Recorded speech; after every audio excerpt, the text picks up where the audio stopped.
এখানে আমাদের পার্শ্ববর্তী একটি বন্ধু রাষ্ট্র তথাকথিত বন্ধু রাষ্ট্র রয়েছে যারা সব সময় আমাদের উপরে চার চোখে তাকিয়ে আছে যে কোন জিনিসটাকে কেন্দ্র করে দেখানো যায় যে বাংলাদেশে মৌলবাদী শক্তি রাষ্ট্র ক্ষমতা এসেছে বা মৌলবাদী শক্তি রাষ্ট্র ক্ষমতা গ্রহণ করেছে। আমরা যদি তাদেরকে সেই সুযোগটি হাতে তুলে দেই তাহলে যে স্বৈরাচারকে আমরা বিদায় করেছি সেই স্বৈরাচারকে বিদায় করতে আমাদের যে হাজারো ছাত্র জনতার জীবন দিতে হয়েছে, হাজারো ছাত্র জনতার আত্মত্যাগ করতে হয়েছে, সেই সব কিছু বিফল হয়ে যাবে। অতএব বিসমিল্লাহির রহমানির রহিম, আসসালামু আলাইকুম। ইসলাম ধর্মের আকীদাগত কিছু পার্থক্য রয়েছে, কিছু মতভেদ রয়েছে এবং বিভিন্ন গ্রুপ উপগ্রুপ রয়েছে। এটি শুধুমাত্র যে ইসলাম ধর্মে রয়েছে তা নয়, এটি হিন্দু ধর্মে রয়েছে, খ্রিস্টান ধর্মে রয়েছে, বৌদ্ধ ধর্মে রয়েছে বা অন্য সকল ধর্মগুলোতেও এই আকীদাগত বা বিশ্বাসগত পার্থক্য থাকে এবং এটি স্বাভাবিক। কিন্তু সেই আকীদাগত পার্থক্য বা বিশ্বাসগত পার্থক্যের জায়গা থেকে একটি অংশ যদি অপর অংশের উপরে আঘাত করতে থাকে বা অপর অংশের প্রতিষ্ঠানগুলোতে আঘাত করতে থাকে বা ধর্মীয় উপাসনাগুলোতে যদি আঘাত করতে থাকে, তাহলে দেখা যাবে যে আমাদের সমাজে যে বিভক্তি, সেই বিভক্তিগুলো প্রকাশ্যে আসতে থাকবে এবং ফুটে উঠতে থাকবে এবং এটি একসময় মব রুলে পরিণত হবে, মব জাস্টিসে পরিণত হবে, যেটি নিয়ন্ত্রণ করবার ক্ষমতা রাষ্ট্রের, সরকারের বা সাধারণ জনগণের কারোরই থাকবে না। বর্তমানে এই সময়ে আমাদের সর্বশ্রেষ্ঠ ঐক্য প্রয়োজন, সর্বোচ্চ ঐক্যের শক্তি প্রয়োজন। আমরা একটি ফ্যাসিস্ট স্বৈরাচারী সরকারকে বিদায় করেছি। বিদায় করবার পরে আমরা সেই রাষ্ট্রটিকে এখনও গড়ে তুলতে পারিনি। রাষ্ট্রের প্রত্যেকটি অঙ্গে পতঙ্গে বিভিন্ন স্তরে স্বৈরাচারের দোসররা এখনও পর্যন্ত বিদ্যমান এবং এদেরকে সরাতে গেলে দীর্ঘ একটি সময়ের প্রয়োজন। স্বৈরাচারের এই দোসরদেরকে বিভিন্ন স্তর থেকে সরাতে হলে দীর্ঘ সময় এবং দীর্ঘ প্রক্রিয়ার মধ্য দিয়ে আমাদেরকে যেতে হবে। এই সিস্টেম পরিবর্তন করার জন্য দীর্ঘ প্রক্রিয়ার মধ্য দিয়ে আমাদেরকে যেতে হবে। সে পর্যন্ত আমাদের ঐক্যকে সংহতি রাখতে হবে, সুসংহত রাখতে হবে। আমরা যদি সেই ঐক্যকে সুসংহত রাখতে না পারি এবং নিজেদের ধর্মীয় ইস্যু, সামাজিক ইস্যু, অনেক কিছুতে আমরা যদি বিভক্ত হতে থাকি, তাহলে আজকে মাজার ভাঙা হচ্ছে। এই মাজার ভাঙার যে মব, এই মবকে ব্যবহার করে, এদেরকে প্রভাবিত করে একসময় মন্দিরে হামলা হতে পারে। তখন কিন্তু আমাদের আপনাদের কারোরই কিছু করার থাকবে না, তার কারণ মব রুল নিয়ন্ত্রণ করার ক্ষমতা কারোরই থাকে না। এটি চলতে থাকে, মব জাস্টিস চলতে থাকে একটি সীমা পর্যন্ত, পরিসীমা পর্যন্ত এটি চলতেই থাকে, তখন আর কারোর মধ্যে নিয়ন্ত্রণ থাকে না।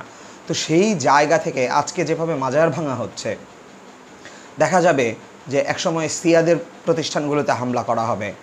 একসময় যে কিছুদিন পরেই দুর্গাপূজা আসছে, সারা বাংলাদেশ ব্যাপী বিভিন্ন মণ্ডপে মণ্ডপে পুজো হবে, কিছু অস্থায়ী মণ্ডপ তৈরি হবে, কিছু স্থায়ী মণ্ডপ আছে।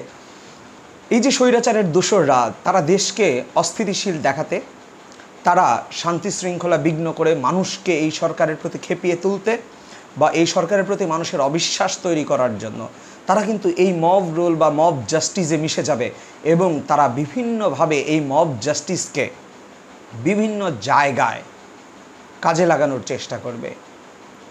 আজকে মাজারে হামলা হচ্ছে, কালকে আকীদাগত পার্থক্যের কারণে শিয়াদের প্রতিষ্ঠানগুলোতে হামলা হতে পারে, সুন্নিদের প্রতিষ্ঠানগুলোতে হামলা হতে পারে বা আরও যে বিভিন্ন শ্রেণীর যে আকীদা রয়েছে তাদের উপরে হামলা হতে পারে পূজা মণ্ডপে। এখানে আমাদের পার্শ্ববর্তী একটি বন্ধু রাষ্ট্র তথাকথিত বন্ধু রাষ্ট্র রয়েছে যারা সব সময় আমাদের উপরে চার চোখে তাকিয়ে আছে যে কোন জিনিসটাকে কেন্দ্র করে দেখানো যায় যে বাংলাদেশে মৌলবাদী শক্তি রাষ্ট্র ক্ষমতা এসেছে বা মৌলবাদী শক্তি রাষ্ট্র ক্ষমতা গ্রহণ করেছে। আমরা যদি তাদেরকে সেই সুযোগটি হাতে তুলে দেই তাহলে যে স্বৈরাচারকে আমরা বিদায় করেছি সেই স্বৈরাচারকে বিদায় করতে আমাদের যে হাজারো ছাত্র জনতার জীবন দিতে হয়েছে, হাজারো ছাত্র জনতার আত্মত্যাগ করতে হয়েছে, সেই সব কিছু বিফল হয়ে যাবে। অতএব সকলের ধৈর্যশীল হতে হবে, সংযত হতে হবে, পরমত সহিষ্ণু হতে হবে, পরের প্রতি শ্রদ্ধাশীল হতে পারে।